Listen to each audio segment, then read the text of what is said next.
Okay, I think it is 5:30, so we're gonna go ahead and get started. Just give me one moment and I will start us on YouTube Live. And Akela, take it away. Can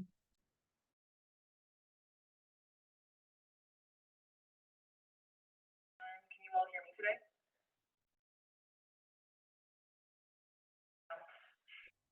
Could you say that again, Bakela?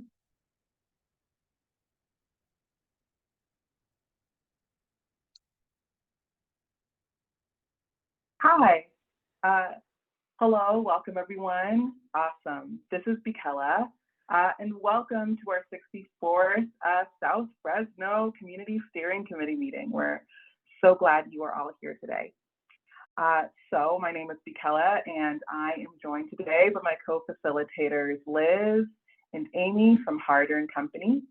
And before we open up our evening officially, I would just love to pause. We would love to pause and take a few minutes to walk through, before walking through our usual housekeeping slides, to go over instructions for translation in both Spanish and English.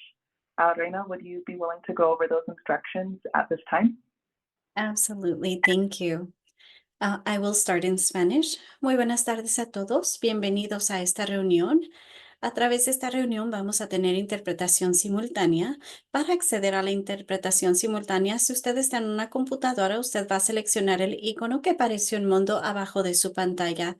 Después de seleccionar el icono que apareció en mundo, usted va a seleccionar su lenguaje de preferencia. En este caso será español. Y le invitamos, justo abajo está la opción para silenciar el audio original y después estará lista para participar en esta reunión.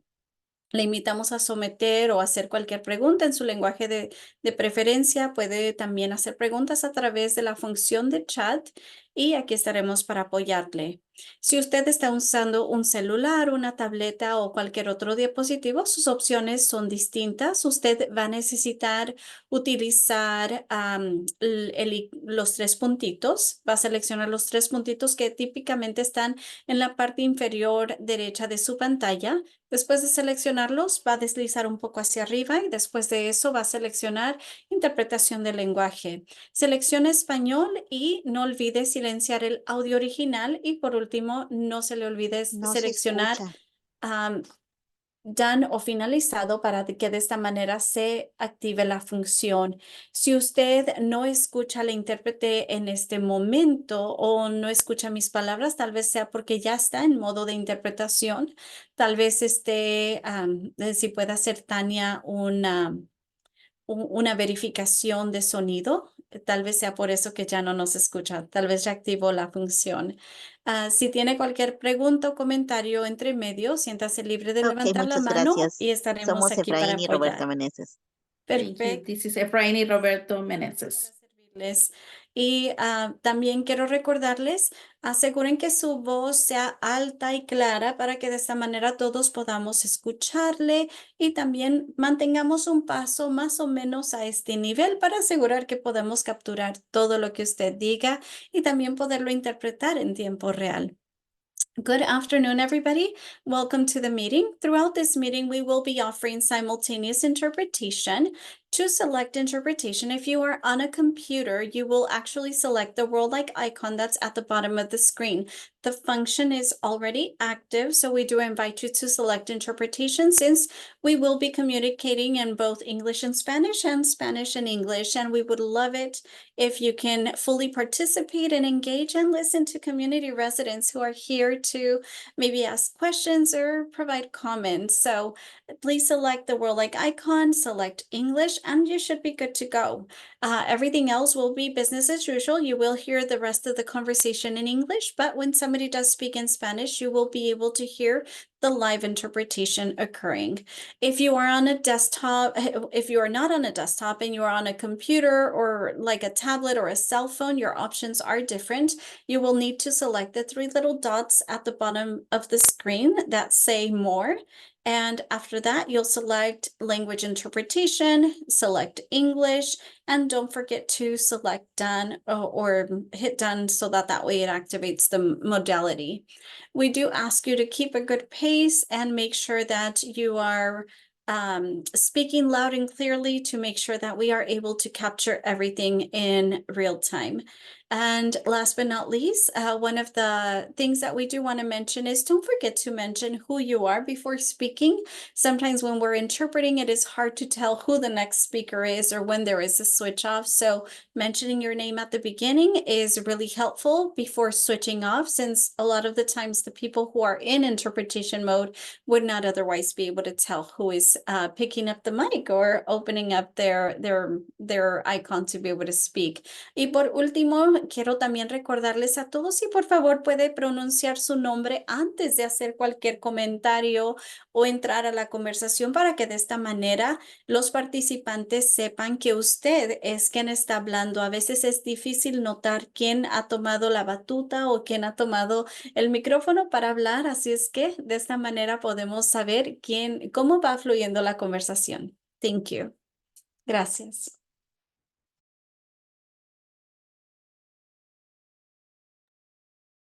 Thank you so much, Elena.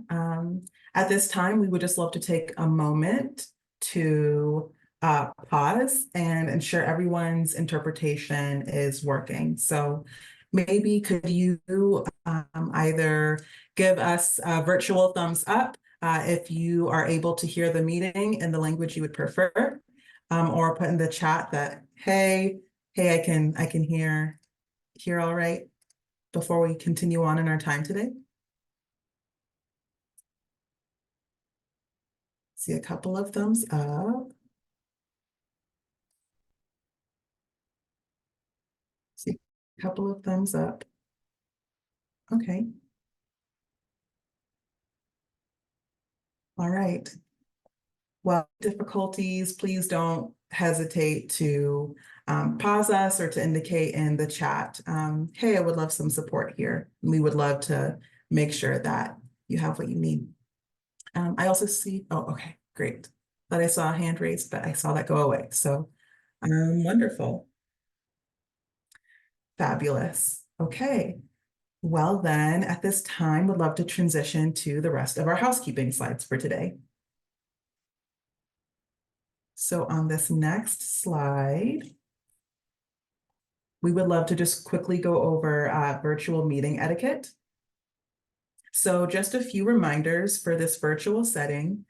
In addition to all of those that were already mentioned, we encourage you to, stay on mute unless you are speaking or planning to speak. If you are joining on phone, you can use *6. We invite you to raise your Zoom hand to ask a question during a presentation. So that's the raised hand feature, or to put directly in the chat if you have any questions. And then this is just a reminder that if you are a resident participating in the stipend program, you will need to stay for at least 75% of the meeting or so to be eligible for a stipend. And so our meeting does officially start at 5:30, so that would mean going until 7 o'clock to be eligible. And so with that, just a few highlights from our general guidelines for how this meeting works and how we want to engage well and meaningfully together. We would just love to encourage everyone to, as part of helping us meet the meeting goals, to focus on solutions, opportunities, and trying to maintain a productive dialogue. In addition, we are a fairly large group, so we want to make sure that everyone has a chance to participate. So we encourage you to, if you tend to talk a lot during meetings, we still want to hear your voice, but just be mindful of that. And we invite you to just make sure that you are leaving space for others to speak if you find yourself in this category more often. And if you are someone who tends to find have a harder time sharing thoughts during meetings, and you have something to share, we invite you to take up more space as you feel comfortable and are able to share your thoughts and ideas and questions with the group. And so we also always just want to remind folks that we want to center our time together in our common ground and our common humanity and dignity. And so we are humans before any other roles or positions that we have. So we look forward to engaging in this conversation tonight, given these kind of main guidelines. So thank y'all. Our agenda for this evening is as follows. We have been welcomed and introduced in this time and space. After this, we'll plan to transition to talking about our agenda item tracker, talking about the meat of our conversation today, or the bulk of our conversation today, which will be the SERP incentive measures budget discussion. And then before we finally finish up with our standing updates and our next steps in agenda setting portion of the meeting before doing our final public comment.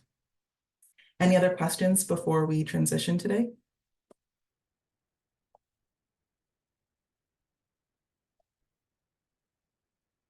Wonderful. So at this time, I would love to open the floor for our next part of the meeting, which is our action item tracker follow-up. And so as a reminder, facilitate transparency and accountability, our team and the AD continuously and systematically update these action items via this tracker to ensure that the community's requests are documented and that you can stay informed on the progress towards implementing your suggestions. And so as a reminder, at the end of our meeting and at the end of every meeting, we do try to share action items and encourage you to add any action items that you notice, hey, that should be tracked. As Nancy provides updates, please feel free to ask for any clarification via chat or using that raised hand feature. And any items that need follow-up will be noted and addressed either in this space or at a future meeting. So thank you so much. And Nancy, take it away whenever you're ready. Thank you, Michaela. And I did go ahead and share in the chat the action items, just in case anybody would like to follow. And really quick, this is Nancy, and I'm going to be reading the action items for tonight. And so, as I was saying, I went ahead and dropped down the link that has the action items in the comments. And I am going to go ahead and share my screen.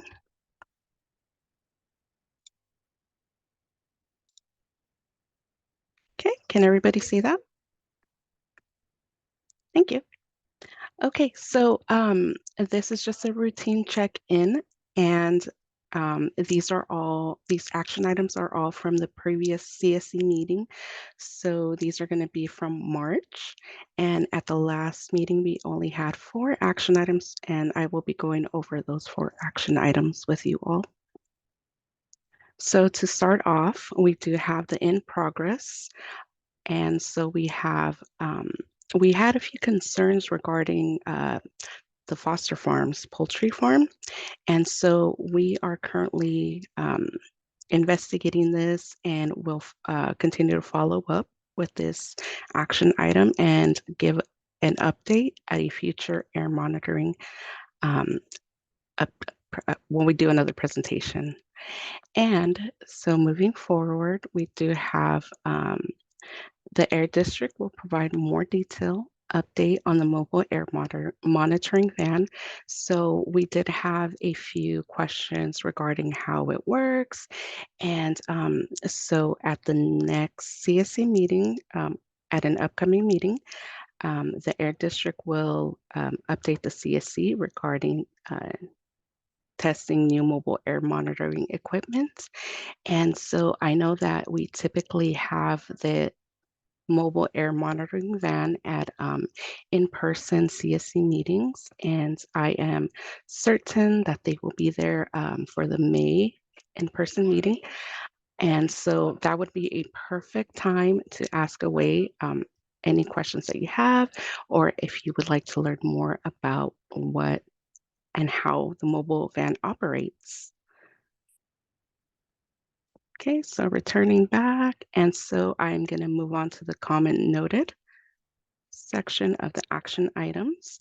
And so we did have 2 previous comments noted, and so one of them consisted or regarded the mobile air monitoring van, and that is to place it on the western boundary, so near Edison High.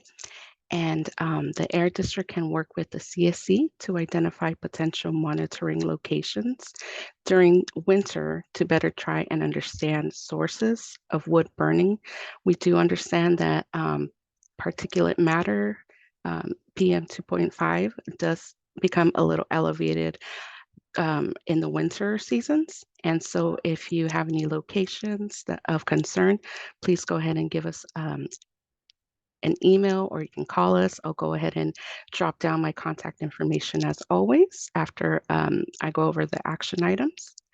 And lastly, at the previous CSC meeting, we did have CARB give an update with suggestions for locations for potential roadside vehicle inspections. And so if you do have any suggestions, please go ahead and email Eric Bissinger at arb.ca.gov. And so that concludes the 4 action items for this meeting, and happy to take any questions right now, or if anybody needs any clarification or have any additional feedback, now's the time. Or you can always just drop down a comment in the comments down below.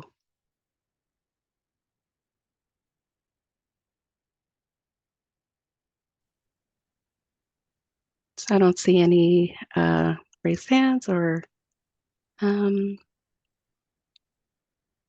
so if there's no questions right now, I can pass it back to you, Michaela.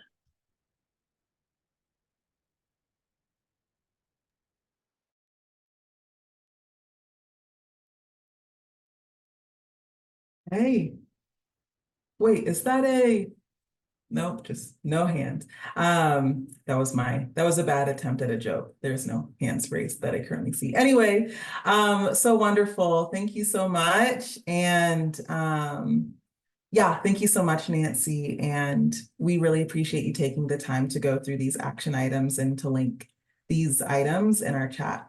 At this time, I would love to transition us to the next agenda item, given that I also don't see any raised hands for real, and I don't see any comments in the chat. So at this moment, I would love to invite my colleague Amy to share for the group today. Thank you, Michaela. This is Amy Ramos. Welcome everyone to tonight's meeting. Really appreciate you taking time out of your schedule to be here today. We're really excited to move into this new agenda item. So for today, as you saw at the beginning of the meeting, we will have a whole hour dedicated to providing the CSC with a SERP incentives budget discussion. As part of this discussion, we will have a 2-part presentation from the Air District. So we'll start with Ryan providing us with some context and rationale for where we are at with implementation of the SERP, and providing us with some background of why it might be very important for you all to reallocate funds for effective implementation of the SERP. In addition to that, tonight we welcome Zong to our meeting. It's been a while since we've seen you, Zong, at the Fresno CSC. And Zong will be talking about some of the outreach that's been happening as part of the implementation of the SERP. As we progress through the discussion over the next hour, we will have a little bit of structure that might be a little bit different than in previous meetings. That is, we will make time to talk first about one of the SERP implementation updates, talk about the progress, talk about the current budget allocations, and then we'll pause to be able to facilitate a discussion from all CSC members about how you all are feeling about continuing to move forward with the direction that the SERP is moving towards, or if you all would like to potentially discuss reallocating funds in a particular direction. We will be sure to provide you with the proper instructions to provide you with enough guidance so that you can help the Air District really respond to the direction that you all are hoping that this SERP implementation moves towards. With that said, I will pass it to Ryan to kick us off with this SERP presentation.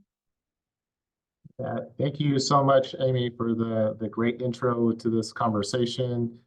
Thank you to everybody that's here tonight. And I'm going to go ahead and at this point share my screen.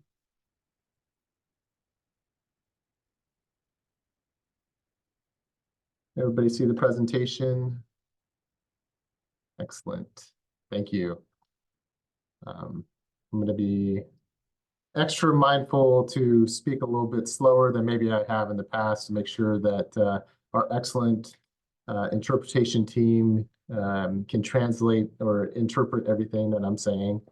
But as was discussed, so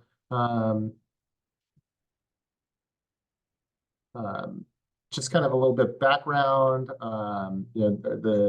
The CSC worked together with us to allocate $45 million of funding to the specific measures in the South Central Fresno Community Emission Reduction Program. The measures that were identified in totality are expected to reduce 278 tons of PM 2.5 and 1,662 tons of nitrogen oxides, which become ozone. There were 20 incentive-based measures, 9 enforcement and permitting measures, 13 outreach measures, and 6 land use and partnership measures in the community emission reduction program. And so kind of just going through, last year we had a really great conversation with the community steering group about how we can better develop better process for coming back to you and sharing information and where we are with the individual measures, and in particular the incentive base, because of some timeliness of getting those funds under contract. And so we developed a plan with you, and so monthly we put together the SERP tracker both in English and in Spanish, and update that, and we talked about it here in the meeting. And that tracker shows where we are exactly with every single one of the measures, including the incentive measures, and where we are with funding those measures. And then we had a commitment to come back on a quarterly basis and provide updates on the more specifics, provide additional information, hear from all of you as to questions that you may have about any particular measure, and in some cases look to shift funding towards measures that are supported by the communities, and then in May and November, so every 6 months, we've also committed to collaborate and adapt and tailor the SERP measures and implementation. And so that's why this is kind of a kickoff to next month's meeting that's going to be in person. And so we're looking forward to really great conversations there, and hopefully a lot of progress between now and then. And then in September, we have the annual report that's due, that's required for us to work with all of you in putting together the annual report and submitting that to the California Air Resources Board. Any questions about anything on that?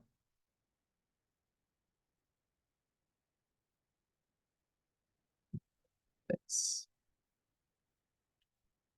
So I'm going to start off with the residential measures that are in the community emission reduction program. And so the dollar amounts that you see in the boxes, that is how much is remaining for those individual measures. And so as you see, we are almost done with the 200,000 that the CSC supported in allocating or putting towards residential lawn and garden. It's definitely been a measure that when we've done events, we've seen tremendous support and interest from the community. The indoor air filtration, we had $1 million dedicated to that.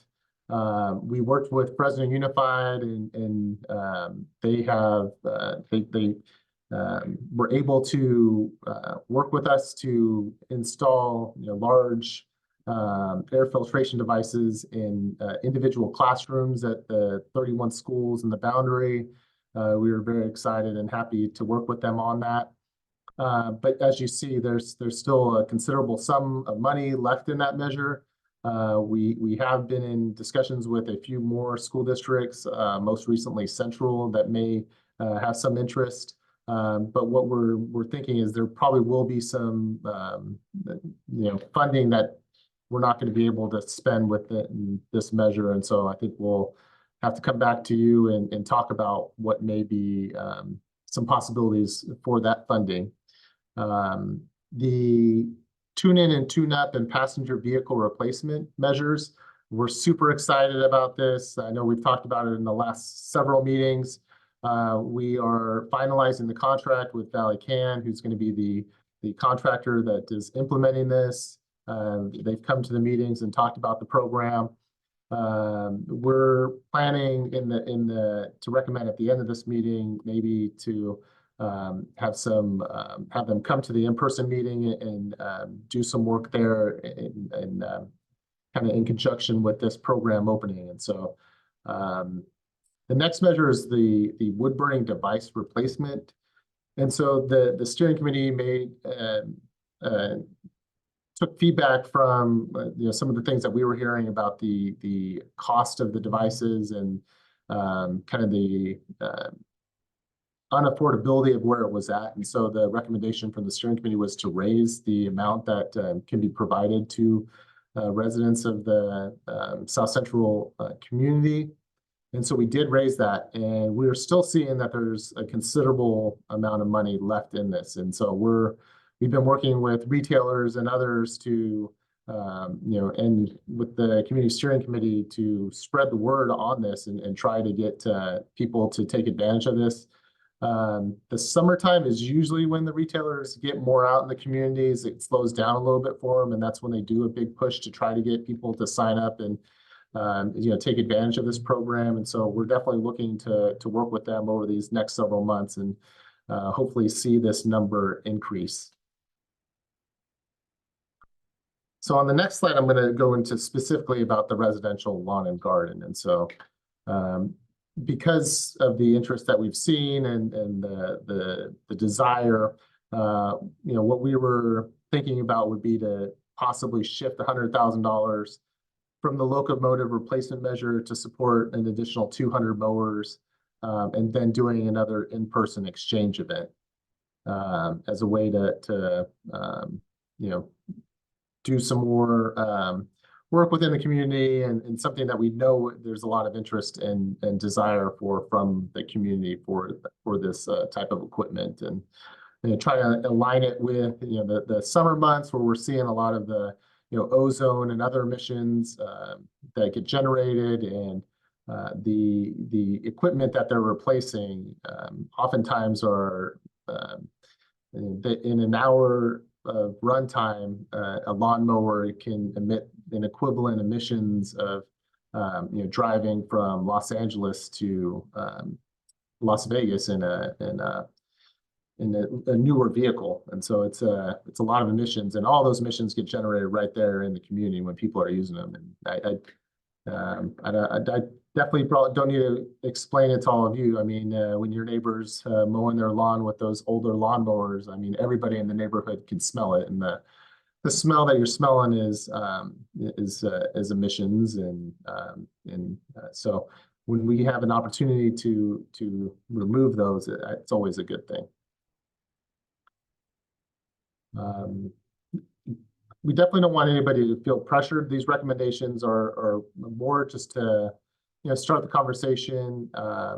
This is definitely, if people have questions about this and they want more information for us, some of the purpose of this is to we'd be able to bring it back, and then maybe in the in-person meeting share additional information and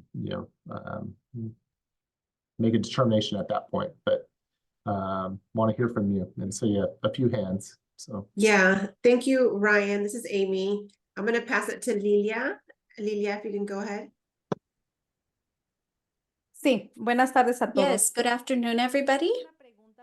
I do have a question in terms of the filters. What guarantee do we have that the filters are not going to increase the cost of electricity in the home? We have received some complaints from people who are using the filters in the homes. Their electric bill has gone drastically up. So I don't know if it's good or not good, but we have heard that there has been increases. So are the filters creating an increase in cost of electricity? Yes, no?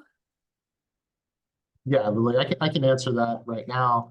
The units that we do provide are Energy Star, and so they do use electricity, and I don't think there's any dispute. I don't have the exact number, but I want to say I can't remember the exact dollar amount, but running it like 24/7, I want to say it was less than like $100 for a year, you know, to operate it, and it may actually be even considerably less than that. And so, you know, depending on how often you're using that, that could be, you know, a lot less than that amount. So they shouldn't see a significant difference just from the use of the filter. Gracias, Brian, porque necesito tener esta respuesta Thank para you, Ryan, because I need to have this response so that I can have a response for community. Because once they ask me this question again, I will have to reply what I'm hearing now. Because sometimes we are told, well, don't promote this anymore. But I'm only going to promote it if I know that it's not going to affect them with an increase in electricity. That's why I was a little hesitant. Thank you for the answer. Yeah, and we'll go back and we'll get an informational, we'll put something together that you can share with people on what the cost of using it is, and break it down maybe by, you know, per hour use. Now, depending on where it is and you know, hopefully, you know, if they are eligible, you know, they're taking advantage of the PG&E programs for reduced electric bills, in which case, you know, that would bring down the number or the amount that it would cost to run that even more. But we could definitely put something together using the information from the manufacturer for you. And then, you know, it may be a situation, instead of running it 24/7, you know, if they kind of hold it in reserve, and if we have a, you know, wildfire event or something like that, where we're seeing, you know, elevated levels or, you know, higher levels of air pollution, that they pull it out and then use that to protect them and their families, to create a, you know, a clean air room, you know, for them. Okay, so I think we got that down as an action item. I'm looking at Nancy. I'm seeing her head shake. Thank you so much. Thank you, Lilia, for the question. Ivanka? Thanks, Ryan. We're going over these in detail, and just a question: in our in-person meeting, are we going to do it where we have all the measures up and people can really break out and look at it? Is that the plan of how we're tying tonight's budget funding for measures into next month's, not next month's, but May's? Yeah, May's in person. I'm going to write that down. I mean, that's definitely the feedback that we I was want. just wondering what the continuation was. I know we're going through this Yeah. presentation right now, but is that what we're looking at doing further, or? Yeah, I think that is definitely something that we can do. And I was just wondering I know you said we'll look at some of this stuff more in May. yeah, And are we looking at making more concrete decisions in May? yes, we are. Okay. Yeah. And then the one that it was on the school indoor air filtration, and I know multiple reasons of why it's been to get that money spent out. You said that this district is looking at Central Unified's district. But just to confirm, this group of funding is only for any schools within the 617 boundary, correct? Correct. And so there are several schools in Central that are within the boundary. On the north end, right? Correct. Those would be the only ones that would be eligible. So it wouldn't be anything outside. It has to be in the boundary to qualify. Okay. And then I guess like I said, I don't know if this was details we're looking at tonight or if we're looking at these kind of details in May, but the other schools that are out there, have we also tapped into charter schools? It seems like we do have a decent amount of schools that are in the 617 boundary that may not be direct, typical unified district schools. Yes, that's definitely another one we want to make sure. We've outreached in the past, but it's I think since some of the time has passed and we're starting to see the money that they were initially looking at to use to do some of that upgrades, I guess it didn't maybe get put to that, and so then they have been able to take advantage and use the funding that we have through AB 617. So we will definitely be sure to reach out to every single charter school and make sure that they're aware of it. I know the administrator for the charter schools for Fresno County, and so I'll be sure to reach out to him too to make sure that you know, he's aware of it and you'll see it. Hopefully they may have already done stuff and we can bring that information to you. But if they have not done anything, then we'll definitely look to work with them to do so. All right, thank you. Thank you, Ivanka. That's really good feedback. Yeah, thank you, Ivanka. This is Amy. Thank you for your questions, and thank you, Ryan, for engaging in that Q&A with both Ivanka and Lilia. So what I'm hearing as your facilitator for tonight, for this agenda item, is that the Air District is recommending that there is an official shift of $100K from locomotive replacement measure to support 200 additional mowers and new in-person exchange events. And I see Dr. Curry's hand is raised. Dr. Curry, please go ahead. Yeah, thank you. I'm sorry. Surrounding this question of changing the allocation, what would that do to the estimated reduction in emissions? Because it would seem that if we're trying to replace locomotives, that there would be a good deal of emissions that we would expect to have reduced. And how does that compare with switching the funds from there and putting it into the residential lawn and garden? So do we have a comparative amount of what the change would be in the estimated reduction? That's a great point, Dr. Curry. I don't have the specific numbers from this. You know, kind of what we've experienced we've reached out to pretty much everybody that has a locomotive, and the locomotives that we're focusing on here are not the line haul. So like the ones that you see running up and down the valley, the feedback from the steering committee when we added this measure was that it was initially put in there focused on line haul. And the understanding, you know, how much benefit would actually be focused and received in the community, the feeling was that funding could be better used on other measures that would benefit more directly the community itself. And so early on, we basically said, you know, when we're looking at that funding, that we would look to you know, spread it to other measures. And so that's kind of the process that we've been doing, and we've reallocated, you know, for example, you know, to urban greening and vegetative barriers, and you know, to kind of support the wishes of the community steering committee. Yeah, I understand the concept of reallocation, but I'm asking because if the numbers of estimated reduction is based on us replacing locomotives, then the calculation has to be adjusted to reflect that there would be a change. And I'm curious as to what that change would be and what the community benefit would be. Yeah, that's a good point. And I'll go back, Dr. Curry. I don't remember if we actually added in the emissions from those locomotives, just because it was so early on that we got the feedback from the steering committee to look to move that funding. If it has not, you know, we'll definitely, you know, bring back that information for the community steering committee. Yeah, I think in the same vein, if we're reallocating it to residential lawn and garden, what are the proposed emission reductions that we are gaining from that. So I just am pushing for us to adjust the measures and the measurements so that we're accurately reflecting what we think is going to happen. Yeah, absolutely.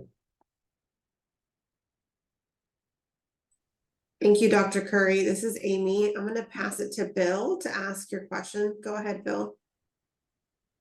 Yes, I was just wondering on the lawnmower program, does that also apply to those backpack blowers? You know, I think they, you have a tendency to emit quite a bit of emissions. Would that pay to replace a gas-powered backpack blower with some of the electric that are available? So, Or just yeah, sorry, Bill, did you have more? Okay. No, or just did it just apply to lawnmowers? I wasn't clear on that. Yeah, so when we were working on the SERP, the recommendation from the Community Steering Committee was to focus on lawnmowers. So this is specific to lawnmowers. However, the district does have a program outside of AB 617 that people can participate in and can replace older pieces of equipment with newer pieces of equipment. Or they can purchase, for example, an electric piece of equipment and receive, I think the amount's $50 if you were to do that.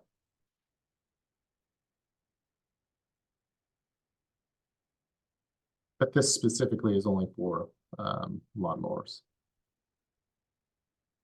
Thank you.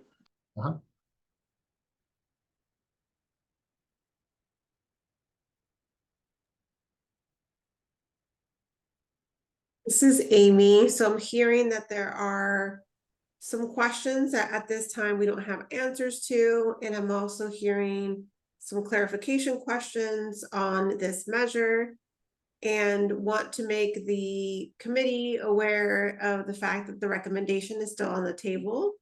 So wanting to hear other questions that you may have or any other kind of recommendations that you have. How are you feeling about this recommendation? Any opposition to having the Air District move forward with this recommendation?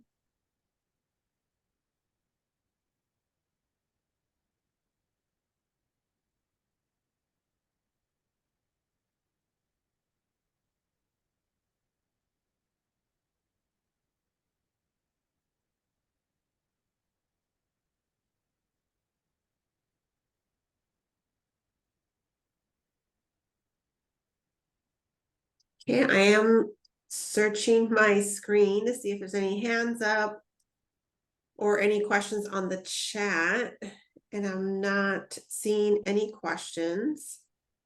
So at this time, the Air District is proposing that this recommendation move forward unless there is opposition from the committee. And that recommendation is to agree with shifting $100,000 from the locomotive to support 200 additional mowers and a new in-person exchange event. Yeah, the one thing on that, Amy, in hearing Dr. Curry, I don't, before, her wanting or, needing the information about the emissions differences, or if she would, still be supportive of the shift and then just us providing that information, it'd be good to understand that.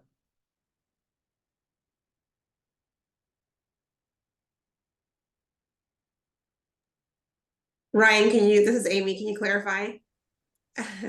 Yeah, just it sounded like maybe a recommendation from Dr. Curry was to get that information and provide it to help the CSC make a determination, but I don't know. I may have misunderstood, so I was just looking for maybe. Yes.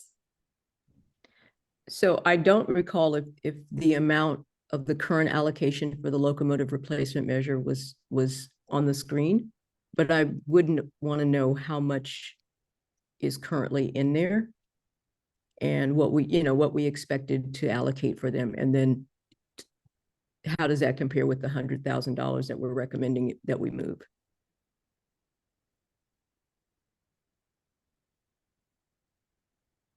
Thank you, Dr. Curry. Do Mhm. you have that information, Ryan, tonight? Or should we pause No, this? I have to go back and I want to double check the math myself. I remember thinking that it was addressed, but I am not going to say 100%, and so I definitely need to go back and with the team and double check all the math just to make sure it's all accurate and correct. Well, I really just am curious about the scale and what did we initially allocate for this measure? And then how does that compare with the $100,000? Did we allocate $100,000 for it totally, or was there, 10 times as much, just so that there's a sense of scale of what we would be moving in terms of this measure still staying in the SERP? Yeah.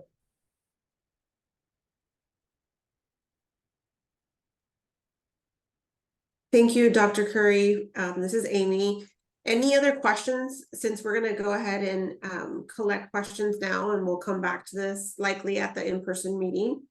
Any other questions that you may have, Dr. Curry, or anyone else from the committee that you would like to make sure get covered at the next meeting?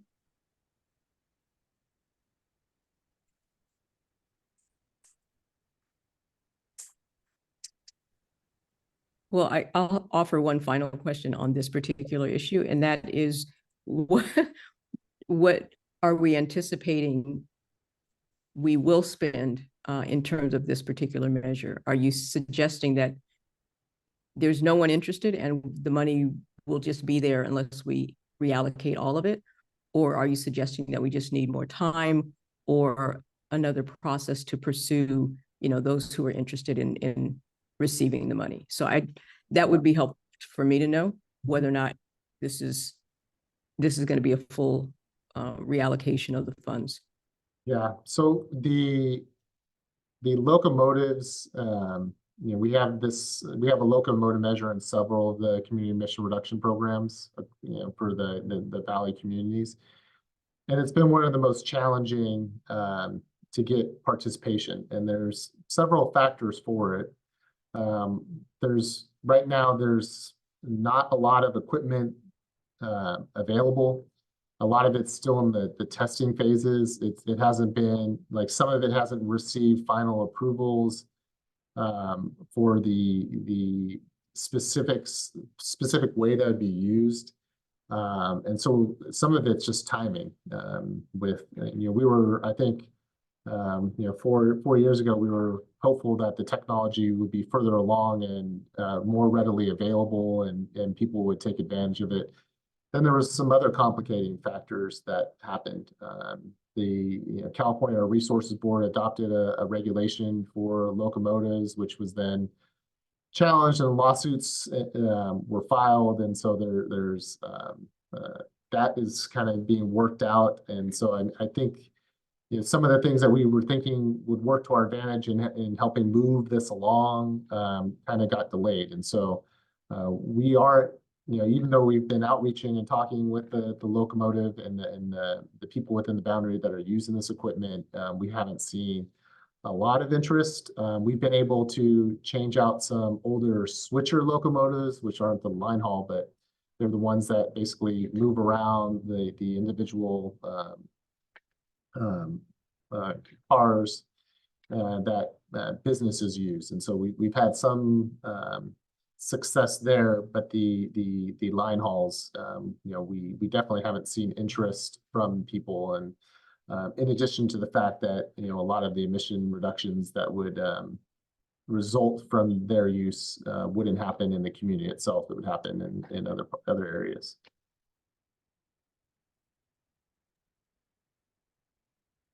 Thanks for the question, Dr. Curry and Ryan, for answering part of the question. Maybe I misheard it. This is Amy.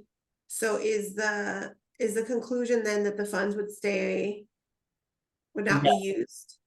There's a potential, and I mean, there's definitely in listening to the community, there's a desire to move these things forward and see, if we're not seeing success in other areas. One of the commitments we made was to bring it back to the steering committee, and do we continue to try, even though we've been maybe told repeatedly that they're not interested, or do we look to, take that funding and identify areas outside of that where we can, put it and use it and, have benefits in other ways?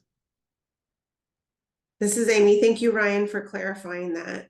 So this is, just as a refresher for all the CSC members, this is part of the process. This is part of the implementation of AB 617 process of, as Ryan mentioned, of allowing the CSC members to have input on how to continue to effectively implement these funds. So with that said, Bill, I see your hand raised. Please go ahead.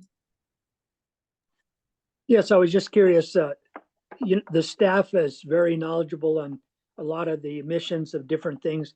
It might be interesting, for example, with the lawnmowers, if for every $100 spent on replacing a machine would save X amount of emissions, maybe versus another locomotive would spend the same amount of money or a different amount, just to give us a more accurate idea of the savings in emissions per dollar, or something like that, so we're just not totally guessing. I know you have staff that probably could tell us that off the top of their head, that if you replace 10 mowers, it's going to be equivalent to doing something else, so that we have a better concept of the emission savings, on a dollar basis. It was just a suggestion. Thank you. Thanks. Yeah. Well, I mean, yeah, our goal will definitely be to, present it in a way that is, relatable for the community steering committee members.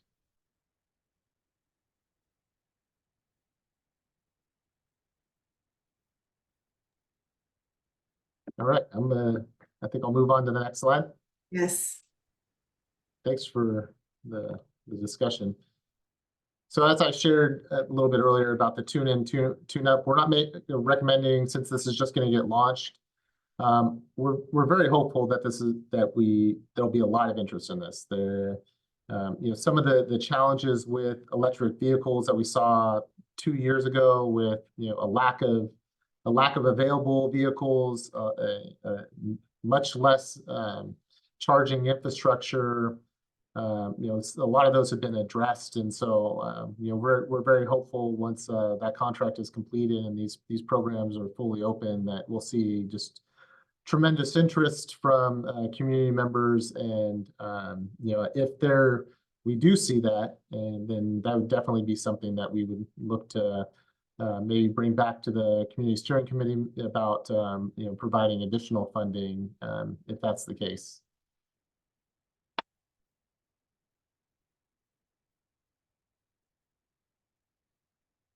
So, and like I said, I think this is something that we would like to bring back to the in-person next month. And, we have some ideas on,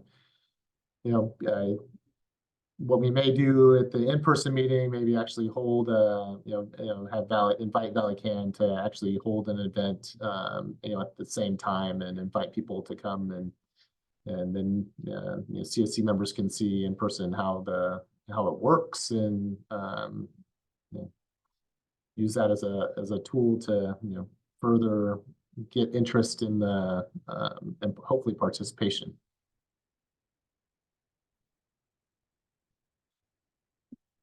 All right. Be the same for I skipped this conversation was for this slide. The last one was for the repair, and so yeah, we definitely want to talk about where to host the in-person event for the vehicle repair. Sorry for flip-flopping the two.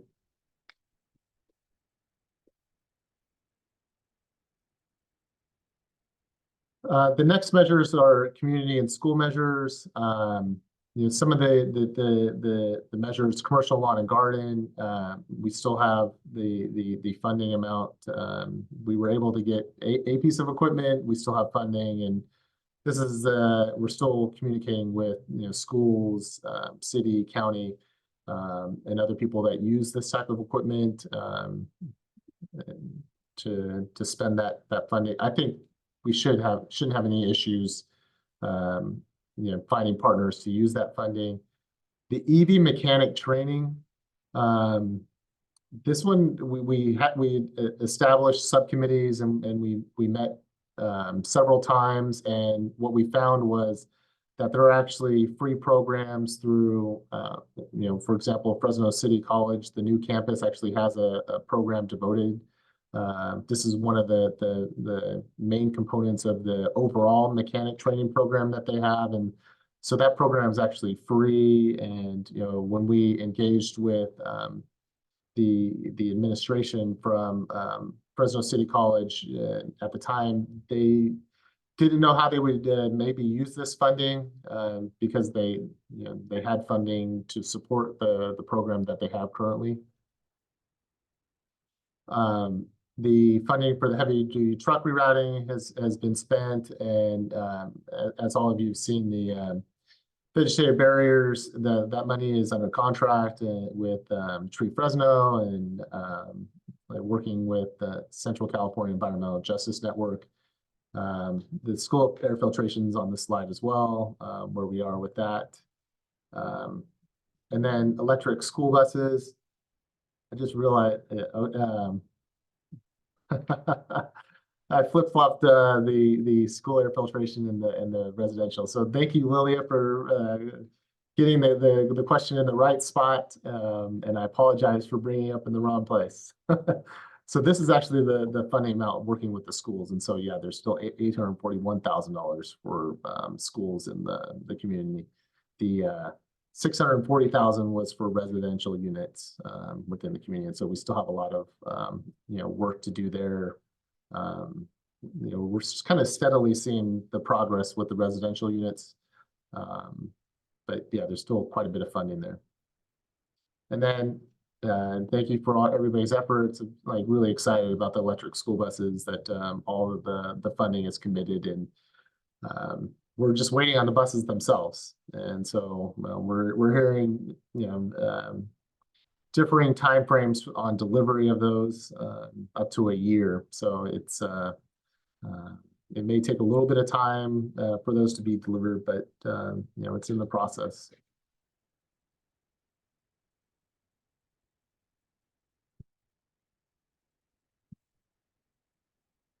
So a couple of the measures: urban greening, vegetative barriers, talked about it being fully committed. In talking with Tree Fresno and what may be feasible or possible, something for the steering committee to think about. There probably is some additional opportunity maybe to do more urban greening within the community. And so we want to talk more with you about interest to do that. And so we recommend potentially shifting $1 million into urban greening projects, knowing that would be something that we'd be able to get under contract and be able to do.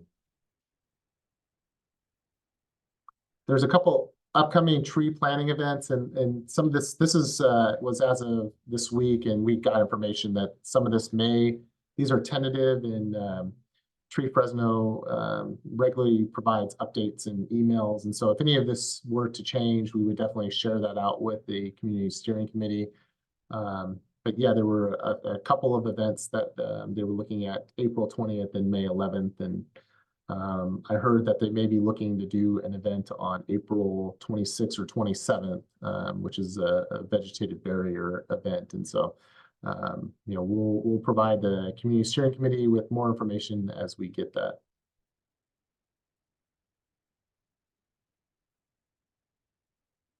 Yeah, the progress here is exciting, and having grown up in that area and just knowing the lack of trees, and I know this is something that the community definitely looks forward to. Thank you, Ryan. This is Amy.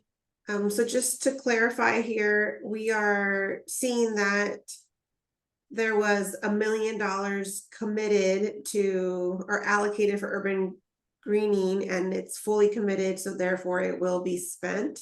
Mm-hmm. Same for vegetative barriers, and the ask is to shift an additional $1 million to support additional urban greening projects. Yeah, and so if the steering committee thinks that's a good idea, then we would go back and kind of look at what where that may come from, and with the feedback from Dr. Curry, I think we look at what potential impacts it would have on emission reductions, and also bring that information. But at this point, we just wanted to, in general, know if the steering committee is interested in hearing more about that, if they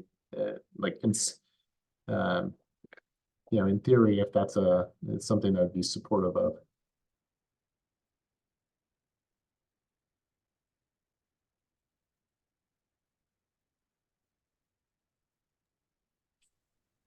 Yes, This is Amy. Go ahead, Dr. Curry. Yeah, thank you. So I would be curious to know, like, how did we come up with the 1 million that we want to shift? Like, what does that equate to in terms of the number of, trees or whatever barriers that we're talking about? How many do we expect that 1 million to cover? And where are we looking at potentially placing those? And again, I would say the same thing, just, being able to adjust our estimates so that they accurately reflect the amount of reduction that we really expect to see, and having those comparative numbers. Yeah.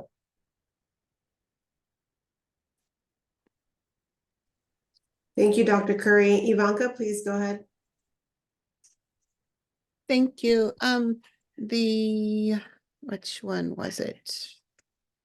The 75,000 that has not been spent down for the mechanical training, and you said the money was not accepted by FCC because they have their own programming. I know we had talked about this, remember when, but has the Air District been in touch with the different transformative climate community projects that I thought we had talked about this at one point, but I just don't know what the outcome was. If there was outreach to the different programs that might have been, that could use additional funding, were they brought into this fold of who and how we're looking to spend that money for EV mechanical training in the 93706 before we're just looking at reallocating to a different measure entirely? Okay. Yeah, because you're talking about there's workforce development within the TCC. Yeah, we had talked about it, but I just don't remember if there was interest, or if it was, or if it was shared out, or a response from any of those projects. Yeah, let me we'll follow up. We'll add that as an action item, Ivanka, and we'll double check and go back on the notes on the subcommittees and what the commitments were, and we can provide an update on what we may have done in the past. Thank you. Yeah, Bill.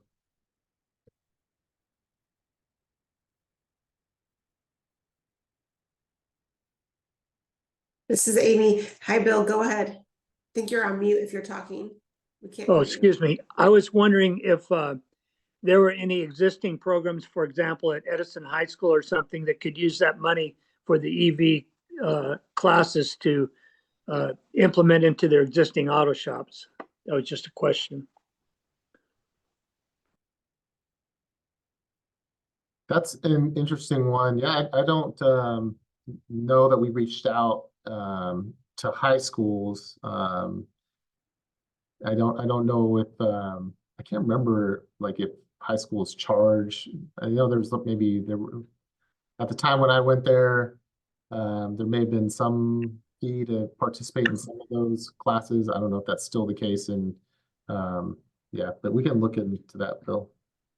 Well, I was thinking more in the line of training the instructors, if that was necessary, or bringing in instructors to implement into the high school programs, start them out early. Yeah. That was kind of not particularly, I know that the kids aren't getting charged to go to school, but perhaps the school districts need funding in order to either hire additional auto shop teachers that have that capability, or train the ones they have so that they could include that in existing classes, or perhaps they want to create new classes for the EV auto shop training, get them started early, Yeah. before they're, the trouble is, if a mechanic has got a job, for him to take time off his work to go to a class at City College, it might not be practical. However, a high school student, if he could learn that as an elective or put it into his existing curriculum, we might get a head start on it if funding would help to facilitate that into the high school program. That was all I was trying to ask.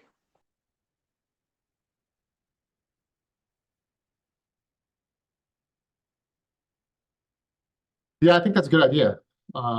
Really, so I will definitely, another action item.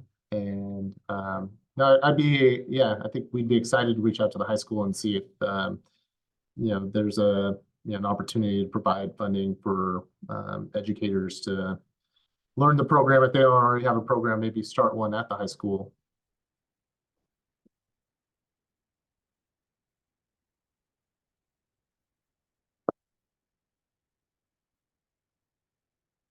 Okay, thanks.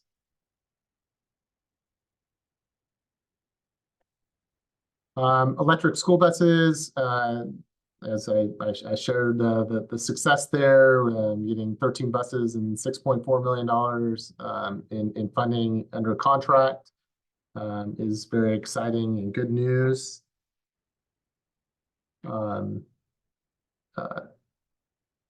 The school air filtration has the amounts on there. I'm not the only one that yeah, we have 659 spent and we have a remaining 841,000.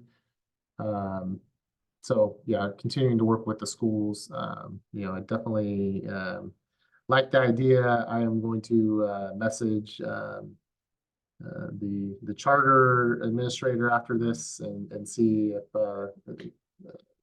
what their ability to use that funding would be. And then, continue to work with the schools and school districts.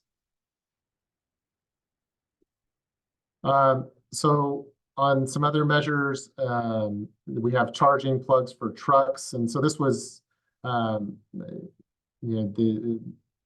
the time it was really intended like some of the rest stops and other places where trucks, instead of idling, could come in and plug in and so that they could power themselves off electric versus running their diesel engines to provide that. And so we still have that funding.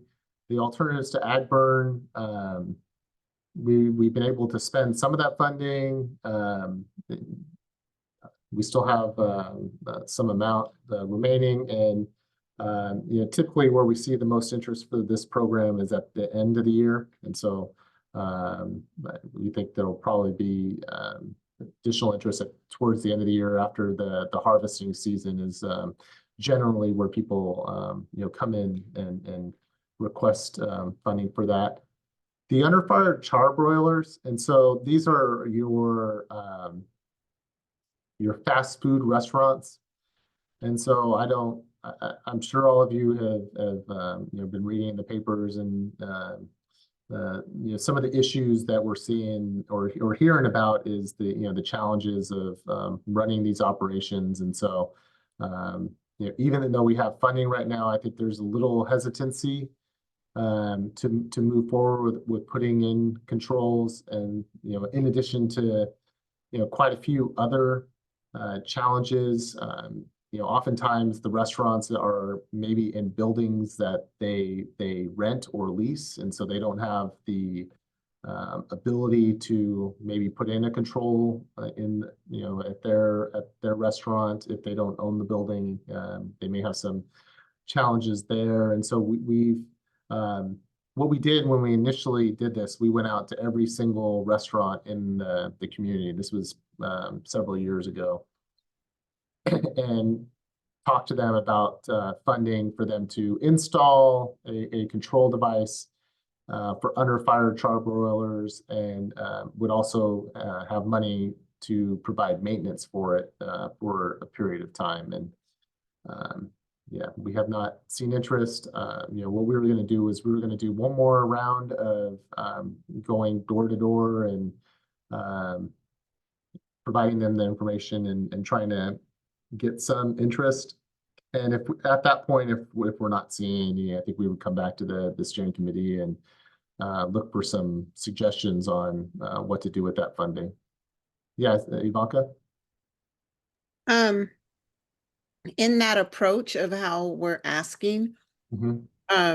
and depending on how it was written up for CARB to approve, is the approach that we're trying to get them to accept funding for a new charbroiler ventilation system, or actually accept funding for a new charbroiler that has best control technology, or both? Yeah, so what it is, it's the hood and the ventilation system where they put Right. controls. So it wouldn't be for them to purchase a new under fire. I mean, the technology for the grill itself is pretty basic. It would be for the control itself. So what we typically see is like a wet scrubber. And so basically there's a mist in the device, and it knocks down the particulates when it gets in there. And so that's the typical control. They're typically put on roofs, and so they do generally tend to be pretty heavy. And so depending on the age of the building, that's also another one of the challenges that we're hearing. Like if I were to look at it, I'd have to redo my roof potentially, and and that's if they're fortunate enough to own the building themselves. And so. Okay. Thank you. But yeah, we're definitely committed to trying again and see. But then once again, I think immediately after that, if we're not seeing the interest, to come back to you. Dr. Curry? Yeah, I'm having some concerns about the measures that are not really finding success, like with business measures that really involve larger scale projects and much more money. My concern is that we don't find that they're interested, and that ends the conversation. And so we then end up moving the money to smaller projects where we can get buy-in, but it also doesn't have the same impact in terms of emission reduction. And so the incentive process doesn't seem to be as effective. And I'm wondering what other measures we have besides just offering people money to sort of do what is in our best interest. Yeah, that's a good point, Dr. Curry. And I think that's where it is a multi-pronged strategy. And, the state, has since our district, we don't have authority over the mobile sources where a lot of those emissions are coming from. The state has been actively adopting rules and regulations to address some of this. It passed the Advanced Clean Fleet, the truck and bus omnibus regulations. They passed a train regulation as well, which I talked about a little bit earlier. But yeah, it's definitely, we've seen a lot of successes in getting people to do this. I think some of the issues that we found, I think if there was more equipment readily available, I think we may have seen more interest. I think some of this has to do with timing too. And so, one of the things that we're fortunate with is, if we get people under a contract, we would have time to work with them to get that equipment. But the big thing is getting them to agree to do that. And so it is challenging though. Well, I'm reminded of how hard it was to get the school, Fresno Unified, to accept the money for electric buses, and how that was a process where we just kept knocking on the door, asking them to please take the money and do something productive with it. Yeah. And I'm really challenged by this idea that the biggest industries that are impacting most of us are really still just being asked to participate in a meaningful way. and we just keep offering money. And I don't feel like that is nearly as effective as a combination of other measures and other means, and utilizing and amplifying whatever leverage that we have. Because if we're depending on them to sort of pivot and do something different without any leverage, I just don't see that happening. And I see this as then becoming kind of a circular experience where we have money, the state offers money, we offer it to people, they say, no, thank you, I'm not interested. We reallocate it to something much, much smaller, and we never actually get to any real substantive changes. So I would be interested to figure out, how do we add some pieces to this incentive model? How do we support what regulations there are in a different way that actually puts some teeth into following the laws, but also, you know, we're not trying to disrupt businesses, but we are trying to improve the quality, their quality product or the way that they provide services. So I just don't see this as being extremely effective. And it's just challenging to keep hearing how no one's interested and we just, you know, stand down. And that's not for lack of trying from, you know, from the work that you've done, but it is just a critique of the incentive model and how it only works if people want it to work. Yeah. And yeah, I appreciate what you're saying, and I'm not going to dispute it. The one thing I'll share, some of this stuff is going to take care of itself. Like, you know, for example, I mentioned the advanced clean fleets, those requirements are going to start requiring business owners to start transitioning their fleets. And, you know, it's going to be happening in the foreseeable future. All those requirements start kicking in for replacement vehicles. And so, you know, whether they take the incentives or not, change is going to happen. Ivanka? Yeah, I think as an action item, I agree with everything that Dr. Curry just said. As an action item, whether it's something we look up and steering committee members sign up for in our May meeting, but if there are these buckets of measures that have major remaining funding hasn't been touched, all of those need to go into a subcommittee discussion to actually discuss what are the things that have been tried and what do we need to do to try something new. Because in my mind, I don't know how the Air District has done the outreach to these individual businesses, but we need a bigger discussion of, are we bringing in corporate? Are we trying to publicly shame them when they say they're going green, but they really aren't, when this is an opportunity that has money behind it? So I think there's just a deeper discussion, and we could put a lot of these measures before we're deciding to ship off the money and reallocate to something else. See if we can find other actions that just haven't been thought of that we need to try, or try some again, or, you know, be more persistent in some way. Yeah, I think it's great. Yeah, I love the idea.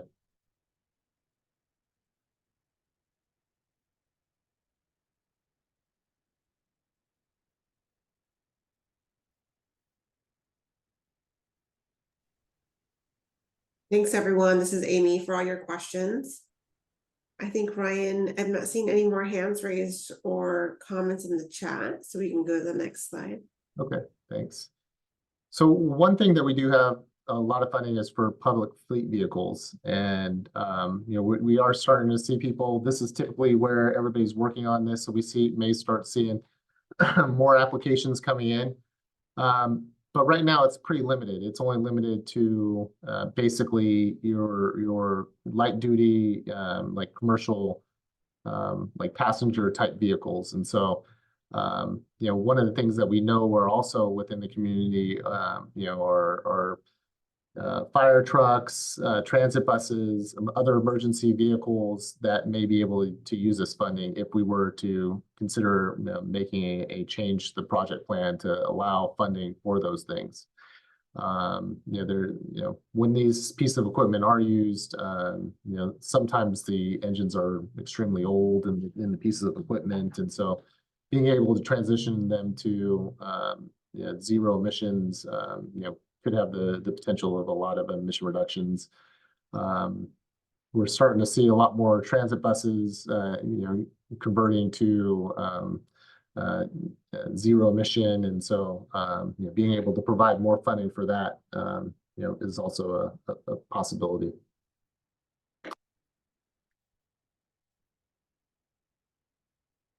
So definitely wanted people to think about that, like as an option. Kind of to both Dr. Curry and Ivanka's point.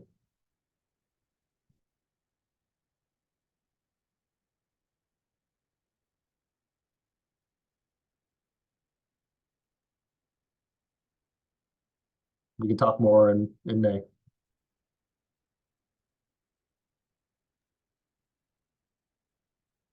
And so I think at this point, I'm done with my portion of the presentation, and we'll turn it over to Zong to talk about the outreach that's been going on. Thanks, Ryan. I'll just leave my screen up. Yeah, that would be Unless awesome. you want me to take it down and you want to show your screen. No, this works. It's just one slide. So thank you so much, Ryan. Good evening, everyone. My name is Zong, and I just wanted to share some of our outreach events that we've been going to and what we can look forward to in the next month. So looking at this slide here, this is actually a picture of us a couple years ago, I think maybe 2 years ago, when we were out at a meeting with the Fresno BHC, their intern program, and we will be back out there in May. And that's our last bullet right there. But coming up, I will be out on Friday at a Parent University Family Engagement Bootcamp. So this is where a lot of the schools and principals, their home liaison personnel will be there. So I'm hoping this will be a great opportunity to talk to administrators and share with them the AB 617 program, as well as just our resources available on air quality. And then let's see, the next one will be on April 25th, and that's going to be at Kirk Elementary. They are going to have an open house, and we'll be there to share information again with parents there. And then Under the Sea at Carnival at King Elementary, they actually were supposed to have their carnival this month, I think, earlier a couple weeks ago, but then due to weather, they had to postpone it. So that will be for May. And then for this coming Saturday, if you're in the Fresno City College area, I didn't note it here, but I did want to share that our team will be out at the Fresno Earth Day event. Hopefully it doesn't get rained too much, rained out. But if you are in the area, we will be there as well. So that's pretty much it. That's pretty much it on our outreach update in terms of our upcoming events. And just a quick reminder, you can see all of these events on our outreach events tracker that is on the community page. And that's pretty much it for me. Did anyone have any questions, or if you have any events that you know about, please share them with us. You can drop it in the chat or send us a quick email with information. Would appreciate it. Thank you.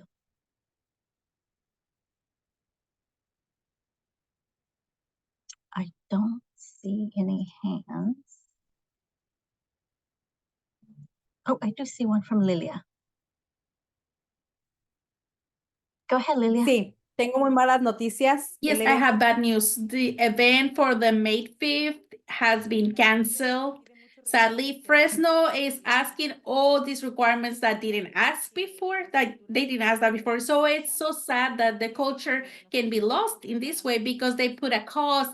For me, it's very excessive, and the money that we were used to pay, the events are free. We don't charge anything, but at the same time, we wanna get some more funds for our organization, but sadly it got canceled. Last year, it was a success because we had a lot of community participation, but this year we lost it. So hopefully we can get more prepared for September 17th. Okay, sorry to hear about the cancellation, but thank you so much for letting us know.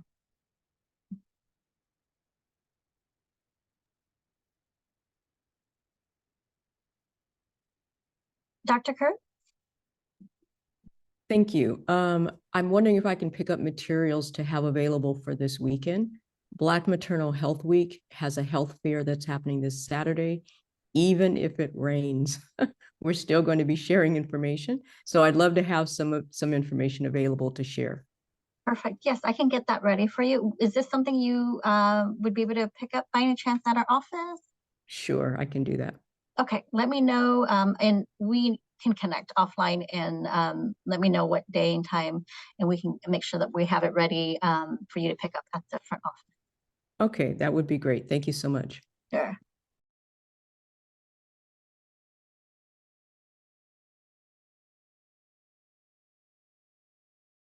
This is Amy. Thank you, Zong, for that overview of the events that are coming up.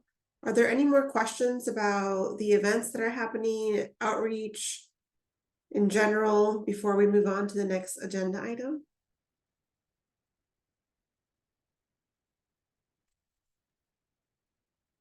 Yeah, I have one Yeah. question. Just I'm curious if Washington Union School District or West Fresno School District has been included in the outreach, and if not, can we have them included? And then I also, and this is back to the air filtration in schools, but I'm thinking how valuable it would be if we had a list of those schools and we eventually could have some of the parents or families be able to provide information about how that's working for their students. So I'm thinking of kids who have asthma, who may have a real benefit that they can talk about or qualify from having the air filtration in their classes.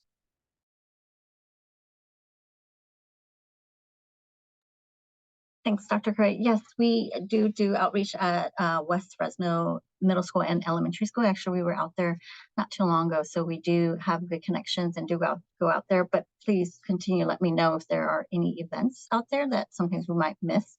But I would love to hear more about anything that's happening, not just West Fresno, but in that area, like Sunset or any of the other schools in that surrounding area.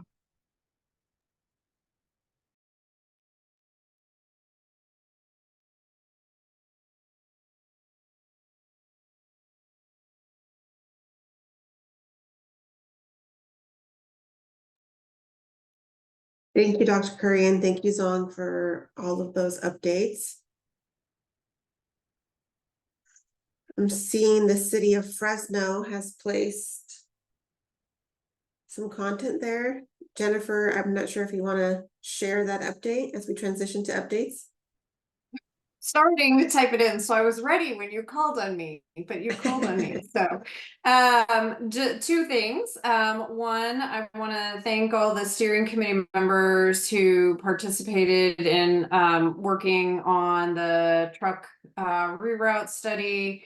That we hope to be publishing that soon for public comment and a public engagement period before it comes back to City Council for consideration. The thing that I was putting in the chat is I want to encourage everyone to participate. The city is updating its general plan, in particular climate adaptation and environmental justice. We have a couple more workshops coming up. And they are available on the city's website, but I was going to put the link in the chat. The next workshop is on Saturday, April 27th from 11 a.m. to 1 p.m. at Fresno State Campus.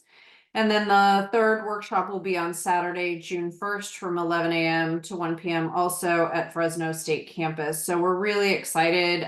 There will be kids activities and food provided at each of the workshops. The one on April 27th is really focused on goal and policy development. So I think that would be of great interest to all of the committee members.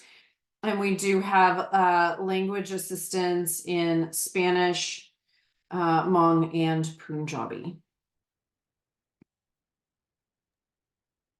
This is Amy. Thank you, Jennifer, for that update. I'm seeing Bianca has her hand raised. Just before I call on you, Bianca, I just want to summarize that this has moved us into our general updates. Thank you, Jennifer, for kicking us off. I know a lot of agencies have other updates to share, and I'm seeing Araceli has already shared in the chat some other outreach events that are happening. Before we go there, I just want to wrap up this discussion about allocation of funds for the CERT measures that are currently being implemented. Based on the feedback that we got during this meeting, we will be sure to have a discussion that goes into further detail at the May in-person meeting. And if voting can happen, it would happen at the in-person meeting in May. In addition to that, we heard loud and clear that there are some topics that need to be discussed in greater detail at subcommittee meetings.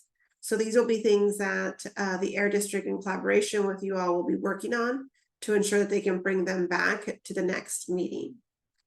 So with that said, I'll transition us to our general standing update so that all agencies can provide their general updates. And my colleague Liz will walk us through that. And while Liz gets ready to transition us, just want to invite Ivanka to share your question or your comment that you had at this time. Thank you. It was for Jennifer. Hi, Jennifer. On the truck reroute study and for Air District, is the final draft going to come back to the CSC for discussion before it goes out to the general public for engagement period? So what was communicated to me to share with the group, Ivanka, was that we would let the CSC know when it was available for public comment. However, I will share back with the team that they'd like that the CSC would like to hear it first. That sounds great. Thank you. Okay, absolutely.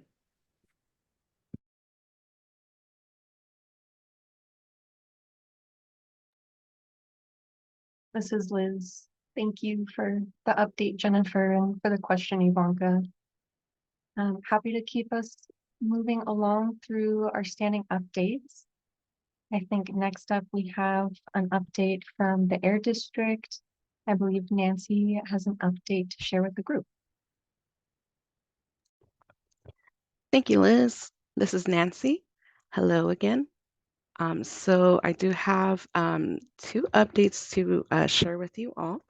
So the first update consists of the in-person May meeting. So we are planning on doing an in-person Fresno CSC meeting on May 8th. And so I have heard you, I see you all. And so the consensus is that we do want something more on the west side of Fresno. And so 2 locations that I am currently looking at to hold this in-person meeting include the Sunset Community Center and Edison High School. And I think these locations are going to be excellent. And so more information to come regarding where we're going to have the exact or where the exact location will be for the meeting. But most importantly, I wanted to also ask you all for recommendations about the food. So if you have any recommendations, some local restaurants that you really love. So for example, I did go ahead and call CSC members and ask them if they have any recommendations. And we did have Estella. She did recommend a place called Fusion Cuisine, which I will be looking further into. And I think it sounds very delicious. It's different. And so if anybody else has any recommendations, please let me know via phone or email. And also the other update that I wanted to bring you all is we did go ahead and send a notification or an email notification around March 20, and this is for an event, one of the very first events that we are going to hold, and it's called Community Clean Air Day. And so we wanted to just put this on the radar for you all, just so you know that to save that date and to join us. So this is going to be June 22nd, and we do have a location. It's going to be in downtown Fresno, and it's going to be at the convention center. And so this is a great opportunity for all communities. So all 4 CSCs will be invited, which includes Arvin Lamont, Stockton, Shafter, and of course, Fresno. And so this is going to be oh, I do see a hand raised. Sí, nosotros. Yes. We in Familias en Acción, we will celebrate this day doing community cleaning approximately 4 blocks. We will be cleaning those alleys in those areas close to the schools, but we will do that associated with Beautify Fresno. So Beautify Fresno, like you know, will do 20 different events that day, and at the end they will celebrate in Chansey Park, and they have 20 communities together this day. So if you would like to participate with those, that will be Saturday the 20th from 9 a.m. to 11 a.m. Beautify Fresno put it from 10 to 12, and if a Chansey, the major will be giving tacos for everyone. So you're welcome. If you would like to participate, you have to click on the links. We also share them on social media. So or you can get a free t-shirt and also a bracelet for the tacos. That sounds wonderful, Lilia. Thank you so much. And I will go ahead and note that down. And so, just getting back to the Community Clean Air Day, this is a great opportunity for collaboration with one another to discuss ways to identify and bring opportunities and resources to our communities most in need. We will continue to update the CSC as we get more information, and we are going to be discussing transportation, stipends, and other event details. So more information to come. And if anybody has any questions about that, happy to take any. And if there's anything else you would like to add, Ryan, please let me know if I missed anything.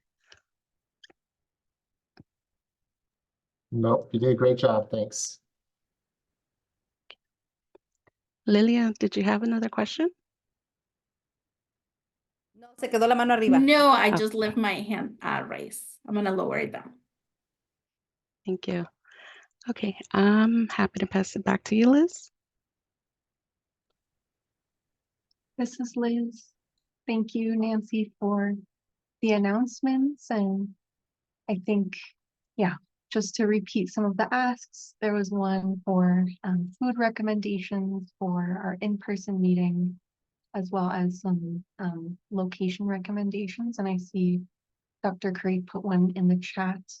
Another potential meeting site is the West Fresno City College campus.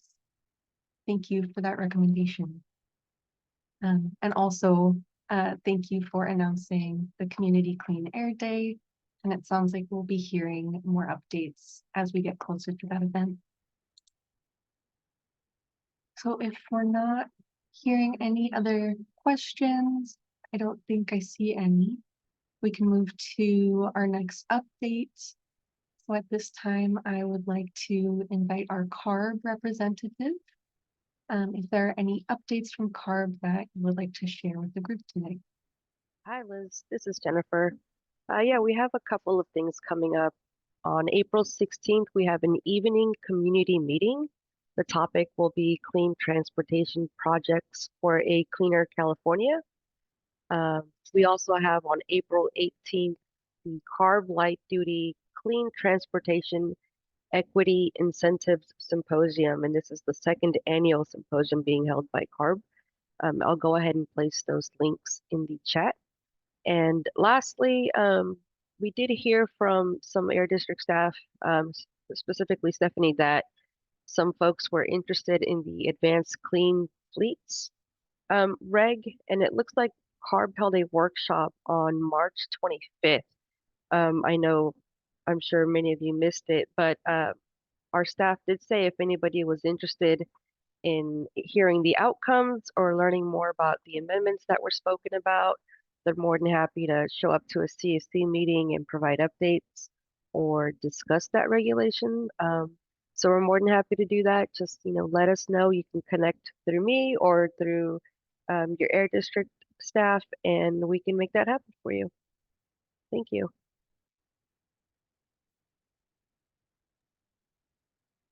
This is Liz. Thank you for the update, Jennifer. And I'll just pause for a moment to see would anyone like to hear that update that was offered from Jennifer at CARB. It sounds like you can think about it and reach out to Jennifer's team if you are interested, and they would be happy to share that.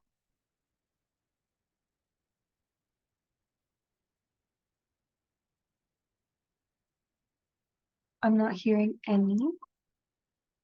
And thank you. I'm seeing Jennifer put that in the chat. The next, they put in the information for the events that are coming up. Thank you.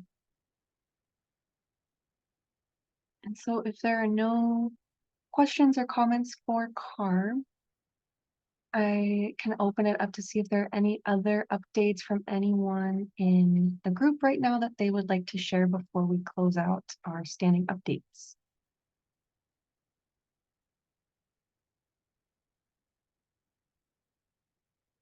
Okay. So I can move us along to our next steps and agenda setting.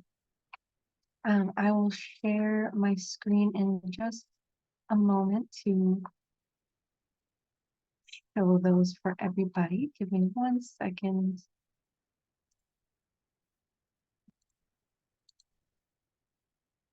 Okay. So as we have heard a few times throughout our meeting tonight, we are planning to have our next CSC meeting in person. Really excited to hopefully be able to see most of you there. It'll be at our usual time at 5:30. Again, as we have mentioned in past meetings, we don't have our scheduled agenda setting meetings due to low attendance. But we have been using some of this time at the end of the meeting to hear your feedback on what you would like to see. We have heard, I think, a really great amount of feedback from tonight's meeting that will help us prepare and draft that agenda for our upcoming in-person meeting. And so I think maybe I'll pass it to you, Ryan, if there are any other suggestions that maybe we didn't review tonight that you were thinking maybe we could have at our in-person meeting. No, the one suggestion was the vehicle repair and replace, and in addition to bringing back the information that was requested from CSC members tonight on the items that were discussed tonight, in addition to Ivanka's suggestion to not only provide updates on that, but look to update on other measures in the CERT.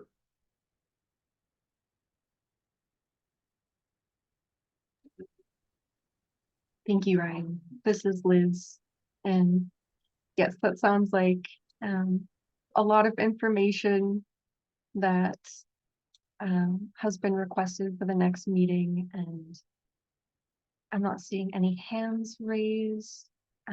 If there is, any opposition to that, we would invite you to share your thoughts, or if you have any clarification or any suggestions for anything else you would like to see at the in-person, please do let us know now. But if not now, there will be plenty of opportunities before the meeting to provide additional feedback as we start narrowing down the agenda to make it more tailored to what has been requested tonight.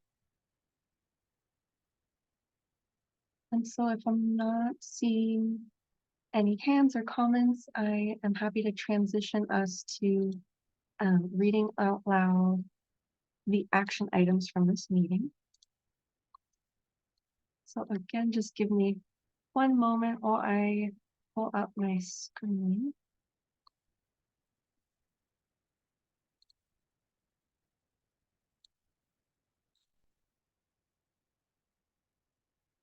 Okay. So the first action item the Air District will develop a fact sheet using information from the air filtration manufacturer for CSC members to be able to distribute that information about the cost of use for those air filters. The next item, the Air District will confirm the amount of funds allocated to the locomotive replacement measure to provide the CSC with context to help decide whether to move funds to the residential lawn and garden measure. The next item, the Air District will provide the potential adjustments to emissions reduction estimates that would result from the recommended reallocation of funds. Next, the Air District will review the past action items regarding the electric vehicle mechanic workforce program outreach to TCC and provide an update to the CSE. Next, the Air District will conduct outreach to local high schools to solicit interest in the electric vehicle mechanic workforce program options. The next item, to inform decisions on whether to reallocate funds or change certain project pathways, the Air District will compile a list of previous outreach efforts that they have made to engage the community and businesses in these incentive measures. And the last action item we have here, the Air District will make event outreach materials available for Dr. Curry as requested to pick up at the Air District office. So that was, those were a lot of action items. Please do let me know right now, or if you catch anything maybe a little later. If anything was mischaracterized, please do let us know and we'll be happy to make any changes as needed to the action items. If there was anything missed too, please do let us know. So I'll pause to see if any hands come up or anything in the comments.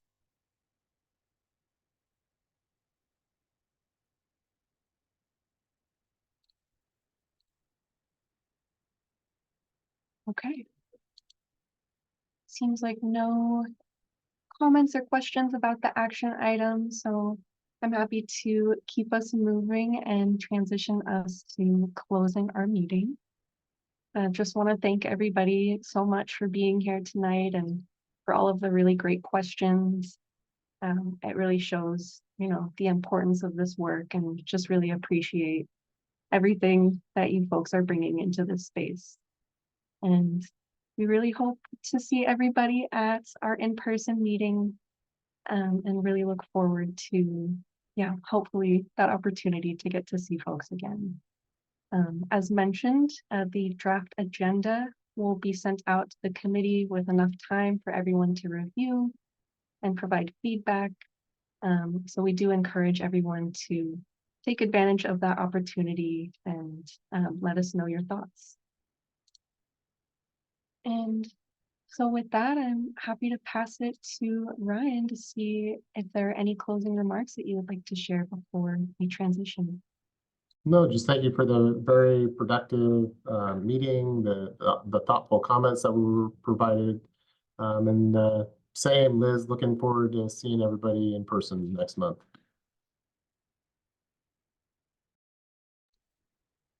This is Liz, and thank you, Ryan, and thank you again to everyone who played a part in preparing for tonight's meeting, and again for everyone for joining and providing your thoughtful commentary. We hope you have a really great night, and again, thank you so much for being here. And thank you so much to our interpretation team, Tanya and Reina. We really appreciate everything you do to make this meeting accessible. Thank you, everyone. Have a good night. Thank you. Thank you. Good night.